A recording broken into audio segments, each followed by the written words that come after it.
বাসন্তীতে নিজের নাম্বার নেই, নিজের টিকিটের ঠিক নেই, তাই বিজেপিকে এই সমস্ত অশালীন আক্রমণ করছে। এই পাগলা তো শ্যামল মণ্ডল হয়ে গেছে, এ তো পাগলামো বকছে।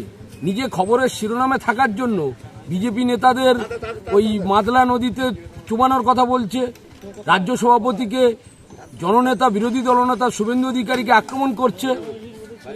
গত 14 বছরে যারা 14.5 বছরে যারা পাঁচালি শোনাচ্ছে গ্রামে গ্রামে, তারা কি 14.5 বছরে পশ্চিমবঙ্গে যে গণতন্ত্র হত্যা হয়েছে তার পাঁচালি শোনাচ্ছে?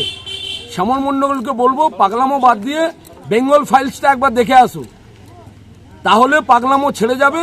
আর 2026-এ বিসর্জন আপনাদের নিশ্চিত। এই বিসর্জনের পরে ওই মাদলা নদীতে কাদের ফেলা হবে, কাদের চোবানো হবে, সেটা জনগণ ঠিক করে রেখেছে। তো জনগণ 2026-এর পর জবাব দিয়ে দেবে।